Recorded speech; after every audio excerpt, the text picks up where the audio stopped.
we cannot believe that an entire family will be just gone in a matter of minutes. Neighbors rush to help and sadly end up watching a Green Valley Ranch home go up in flames. Some able to escape, but 5 others, including 2 young children, don't make it out. Can't really talk to right now because I'm heartbroken. Plus, getting creative to keep their restaurant open. I'm optimistic because I think that we have some really neat ideas. And a shocking crime in the middle of the street, and police tonight desperate to find the people responsible. It's just a terrible situation for everyone involved.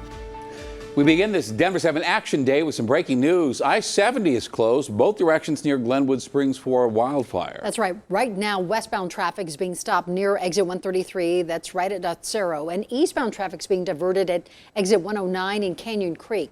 Pre-evacuation orders are in place for West Glenwood. And this fire started around 3:30. Crews are fighting it from both the air and the ground. So we are keeping our eyes on this wildfire. We will let you know more when we hear more. So as we mentioned, this is a Denver7 Action Day. This is a look at kind of gloomy skies, but pretty in its own way over the Mile High City. Not too bad for now, but meteorologist Mike Nelson is joining us. Mike, we're talking hail, rain, and lightning out to the east. To the east right now and moving across Denver as well. We have a severe thunderstorm watch in effect until 9 o'clock for virtually the same area that was under the severe thunderstorm watch 24 hours ago, all of northeastern Colorado. Now, the warnings are up in Logan County and Morgan County. We're talking some 1-inch diameter hail around Sterling and the Fort Morgan area. We've had a storm coming into Denver that was severe about 30 minutes ago, has weakened some as it approaches, but still is moving into a very moist, unstable atmosphere as it pushes across Denver between now and about 6 o'clock, has the potential to produce some hail, partly because this storm is pretty tall. It gets up to about 45,000 feet. This is taking a look at sort of a 3D or CAT scan view of the storm. That's the same storm as seen from our Viero camera in Alt, Colorado. This is the same storm producing rain and some small hail in Westminster. Some dark looking skies coming into the Denver Civic Center area as well as City Park. So as this storm moves through, we have the potential for some hail moving over the metro area. I think the largest hail threat right now is with those warned storms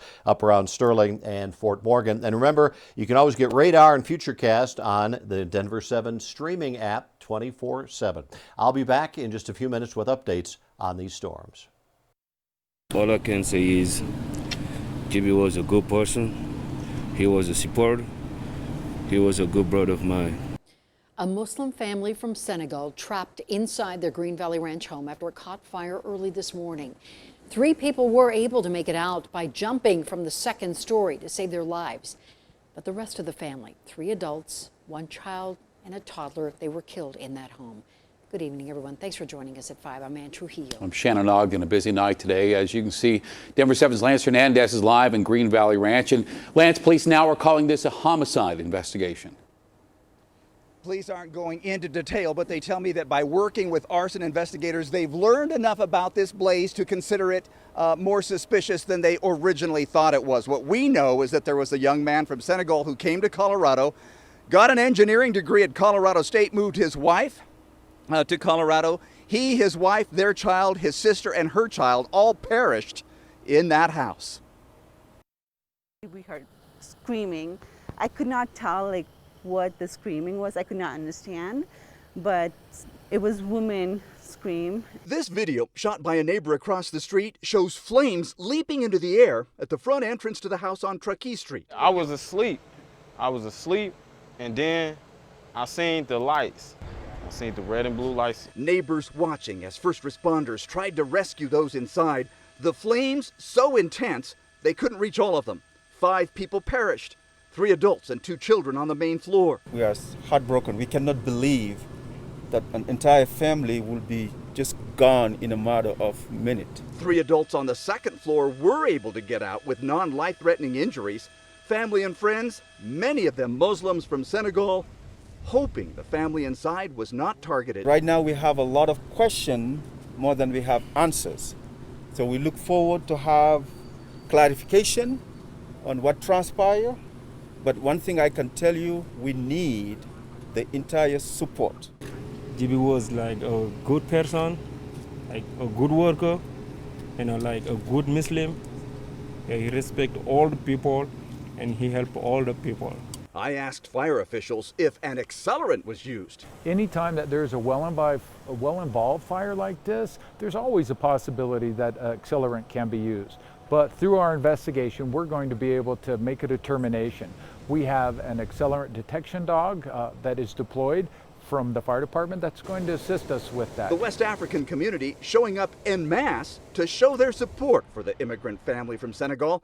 The head of the household had earned a degree in engineering from CSU and brought his family to Colorado to start a new life.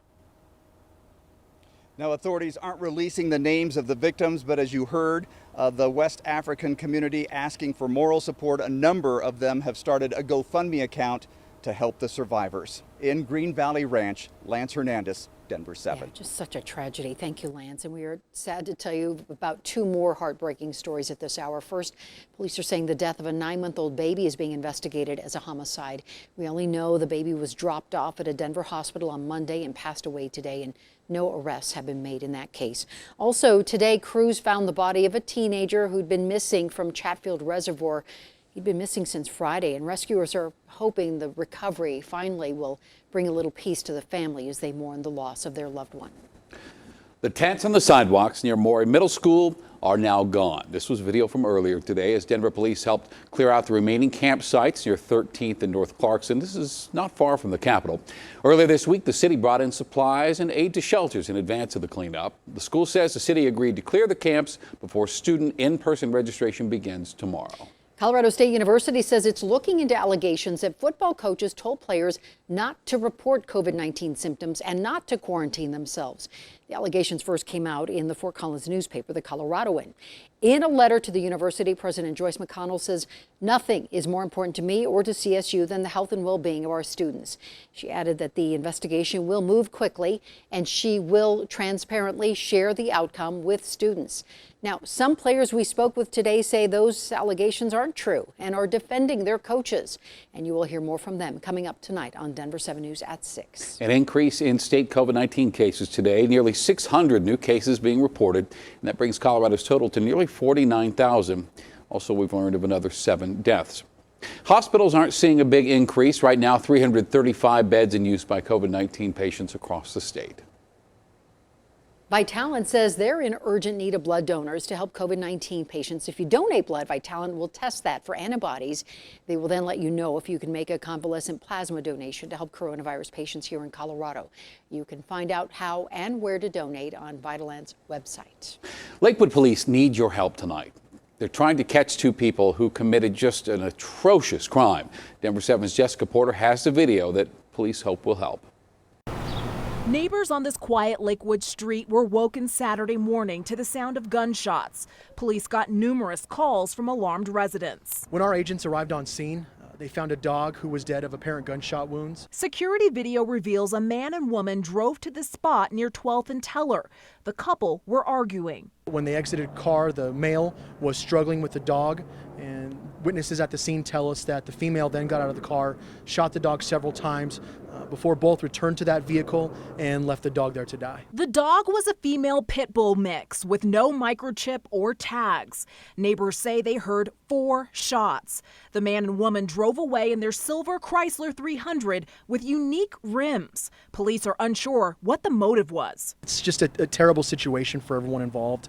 To see an animal gunned down like that and then left in the street to die, it's hard to see. It's hard to look at. The man and woman are both described as white or Hispanic. The woman has blonde hair and the man dark brown or black. Anyone with information on the couple should contact Metro Denver Crime Stoppers at 720-913-STOP. You know, you're looking at animal cruelty. Many different things could stem from this depending on the situation. Jessica Porter, Denver7.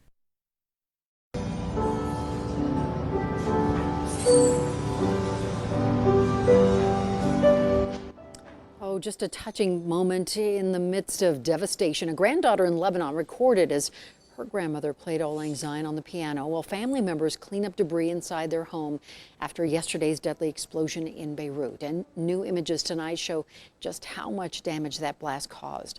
This was the port before the explosion, and this is an aerial picture taken today where you can just see that giant hole left in that dock area.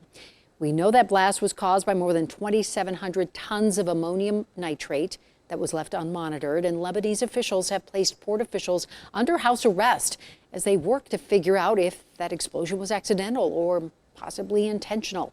At least 135 people were killed in that blast, thousands injured, and more than 300,000 are now without a home.